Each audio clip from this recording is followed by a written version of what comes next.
I prepared this tribute to Marty, focusing primarily on our travels together. Marty says that other than with his sons, he's traveled most with me. I'm Jerry Galvin. And that's us at the airport in Cincinnati leaving for West Africa. We've traveled together 3 times in Africa, 2, maybe 3 times in India. We've been in Indonesia, Thailand, and Brazil together. No short trips, always 2 or more weeks. When we arrive somewhere, we improvise. Buses, grungy cars, whatever transportation Marty can scrounge up. Up at 6, asleep by 9, gone the next day to the next place.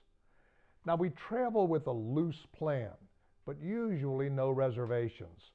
I soaked up everything he's taught me about travel, except the part about underwear. We carry as little as possible, like 1 extra shirt and 1 extra pair of underpants. But I don't know why the extra pair. It's the same clothes every day, sometimes for weeks, and that clothing can get pretty ripe. His sons have ridiculed me for this, but I'm sometimes hand wash my stuff and Marty's, his underpants, while he sleeps. I learned that Marty's a walking encyclopedia on world religions. His knowledge is so deep that it makes visiting religious sites over the world a pure joy. For example, every 12 years in India, there's the largest gathering of humanity on earth. We went to one, a religious Hindu event that brings 80 million people to the banks of the Ganges over a 2-month period. This every 12-year event is called a Kumbh Mela.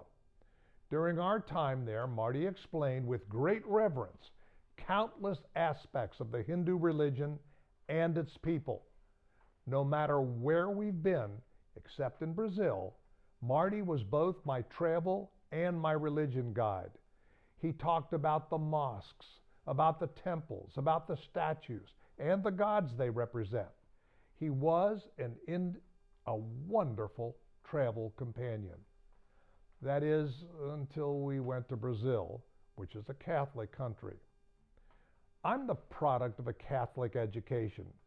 Decades ago, I saw a sign at Xavier University that Loyola of Chicago, Loyola and Xavier are Jesuit universities, that Loyola was looking for the 100 top Jesuit scholars in the country to help found Loyola's new school in Rome, Italy. I applied and I was accepted, proud to be in that elite group. Later, I was disappointed to learn that any student with both a heartbeat and $1,100 was among the 100 top Jesuit scholars.